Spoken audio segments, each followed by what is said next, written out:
Good morning everyone. आज हम लोग पढ़ेंगे परमुटेशन का लेक्चर 2।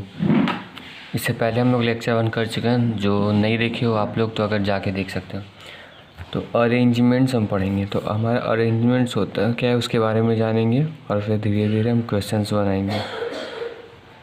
ये हमारा हुआ अरेंजमेंट्स, ठीक है। तो नंबर अरेंजमेंट्स होता क्या हमारा, तो number of ways of arranging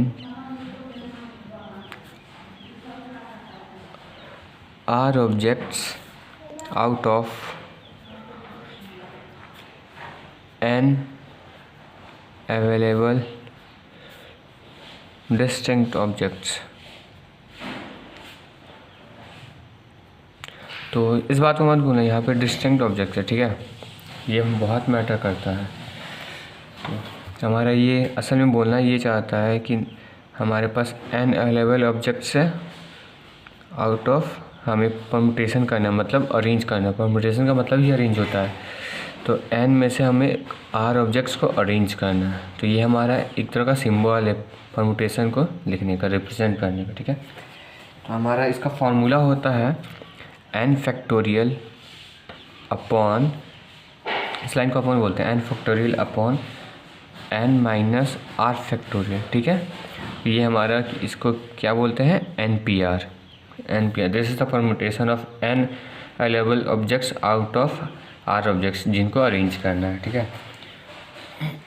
और एक बात ये हमेशा, तो इसको आप लोग ऐसे याद कर सकते हो। ये जो हमारा n है, n हमारा हो गया अवेलेबिलिटी कि हमारे पास टोटल कितने अवेलेबल ऑब्जेक्ट्स हैं, और हमारे अरेंज जिसको करना है उसको नीचे लिखेंगे, अवेलेबल को ऊपर, अरेंज को नीचे, ठीक है।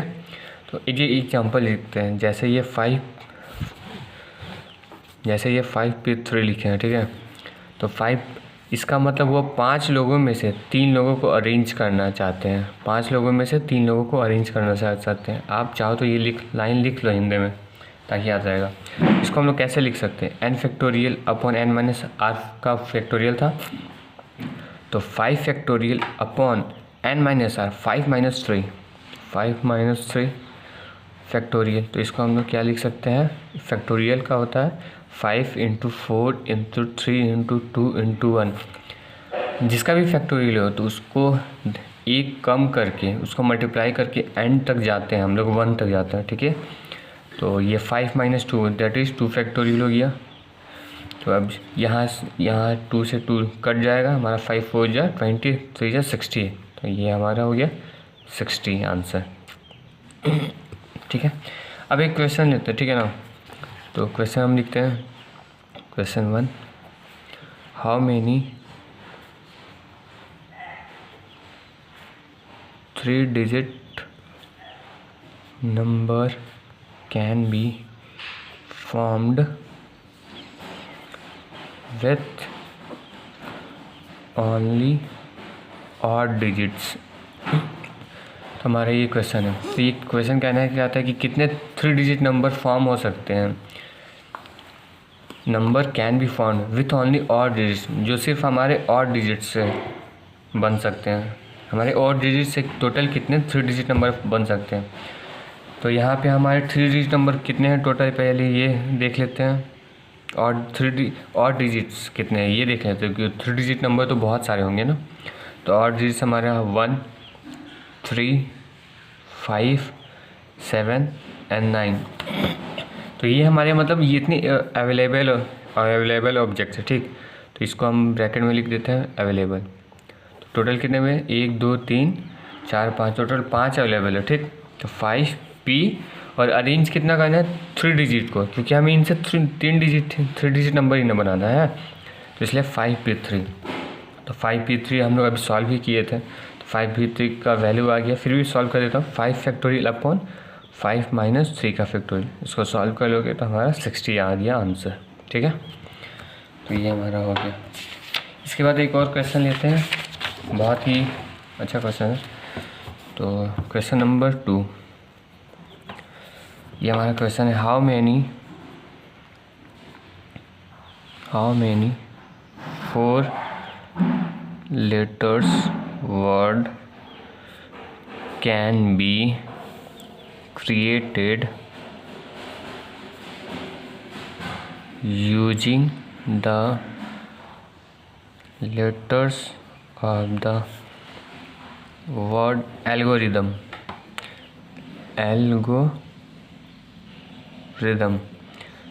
words may be meaningless. ठीक है, तो हमारे पास ये कहना क्या चाहता है कि एल्गोरिदम से टोटल कितने वर्ड्स बन सकते हैं, और वर्ड्स में भी मीनिंगलेस, मतलब वैसे भी वर्ड्स बना सकते हैं जिनका कोई मतलब नहीं, कोई मीनिंग ही नहीं है। ठीक है, तो ये एल्गोरिदम टोटल कितने वर्ड्स हैं, एल्गोरिदम तो हमारा 1 2 3 4 5 6 7 8 9 टोटल 9 वर्ड्स है, तो 9 अवेलेबल है। ठीक है, अरेंज कितनों को करना है, तो 4 लेटर्स, 4 लेटर को अरेंज करना है, तो हमारा 9 अवेलेबल, 4 को अरेंज करना है, तो 9 P4 लिख देंगे। तो 9 फैक्टोरियल ऊपर में करते हैं, तो 9 × 8 × 7 × 6 × 5 × 4 फैक्टोरियल। ये हम यहीं तक क्यों रुके वो आपको बाद में बताते हैं, पता चलेगा। यहाँ 4 फैक्टोरियल है, तो 4 फैक्टोरियल का 4 फैक्टोरियल बता दिए। अब समझे कि यहाँ कैंसिल करना था, तो इसको मल्टीप्लाई कर लोगे तो 9 7 जा 63, 6 8 जा 48 × 6 5 जा 30, 6 30 × 8 240। तो इसको मल्टीप्लाई करके जितना आएगा वो हमारा आंसर है। ठीक है,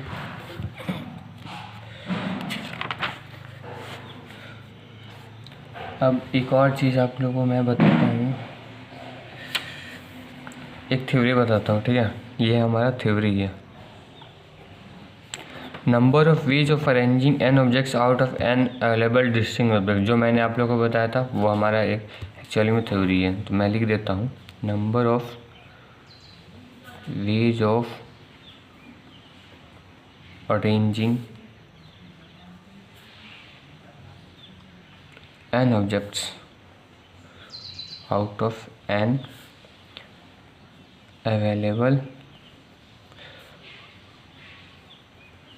distinct objects. Okay,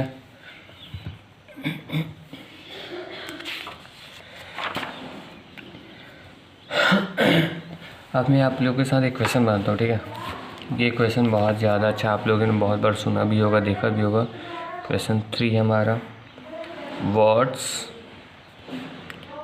are created by rearranging the letters of the word table and arranged alphabetically, then what is the position of word table. तो हमारा ये क्वेश्चन कह रहा है, words are created by rearranging the letters of the word table and arrange alphabetically, then what is the position of the word table. अगर हम लोग table को अरेंज करते हैं, टेबल जो लेटर्स है उसको अरेंज करते हैं अल्फ़ाबेटिकल ऑर्डर में, मतलब डिक्शनरी ऑर्डर में, इतना तो समझ रहे हो ना। जैसे डिक्शनरी में कुछ भी खोजते हो तो पहले ए आता है, फिर बी, फिर सी, बस उसी कंडीशन में।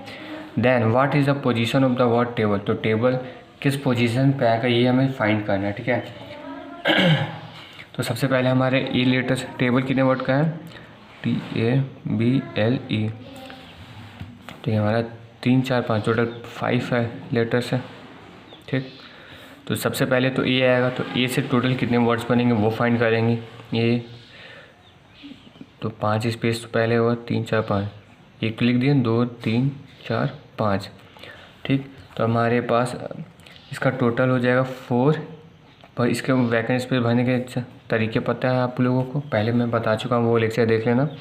तो 4 लेटर बचे, तो 4 × 3 × 2 × 1। ठीक, तो ये हमारा हो गया 4 फैक्टोरियल जो हमारा 24। तो वैसे ही अब बी आएगा, तो बी से भरने के 4 फैक्टोरियल तरीके सेम होंगे 24।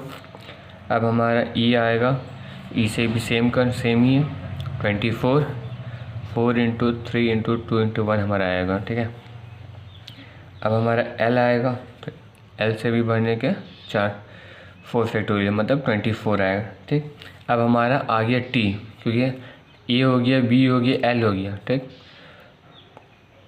ई भी हो गया, तो हमारे पास लास्टली टी बचा, और टी से टेबल बन जाएगा T A B L E. ठीक, तो सबसे तो टी के बाद पहला तो लेटर ए ही आता है, तो ए तो हमारा फिक्स ही हो गया है, क्योंकि टी जब भी डिक्शनरी में खोलोगे तो टी के साथ पहला लेटर ए आएगा, तो इसको तो हमको ढूंढने का ज़रूरत है ही नहीं, क्योंकि ये जितना भी हमने ढूंढा है उसके बाद तो टी ए ही आएगा।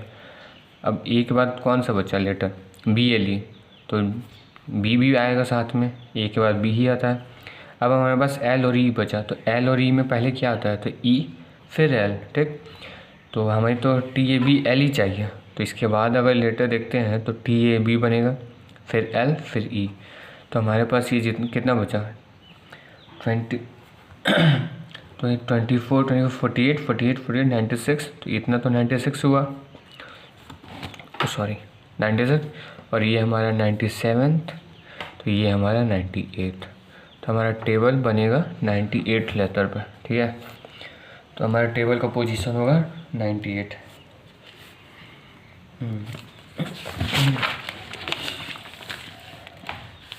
अब मैं आपको एक थ्योरी बताता हूँ।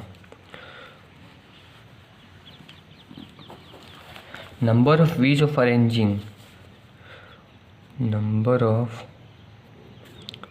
Veg of arranging P plus Q plus R objects out of which P are alike of one kind and Q are alike of second kind and R are distinct, then तो equals to क्या होगा हमारा, P plus Q plus R का whole factorial upon P factorial upon Q factorial. तो ये हमारा कहना चाहता है, जैसे हमारे पास number P plus Q plus R, ये तीन अलग अलग ऑब्जेक्ट्स को अरेंज करना है हमें, तो जिसमें से P अलाइक है, Q भी अलाइक है, मतलब P एक जैसे हैं और Q भी एक जैसे हैं, लेकिन R अलग है, तो हम सबका होल फैक्टोरियल कर लेंगे ऐड करके, P plus Q plus R का होल फैक्टोरियल अपॉन P एक जैसे थे तो अपॉन में P फैक्टोरियल, Q एक जैसे थे तो अपॉन में Q फैक्टोरियल। R का R डिस्टिंक्ट है, इसलिए हम R के फैक्टोरियल यहाँ पे नहीं दिए, बस P और Q का। ठीक है, इसे क्वेश्चन सॉल्व करते तो आपको अच्छे से समझ में आएगा। ठीक है, question number 3, how many 3 digit number can be formed using the digits 1 2 and 2। तो 3 डिजिट नंबर कितने फॉर्म हो जाएंगे 1 2 and 2 से, तो इसको हम लोग सॉल्व करने का तरीका है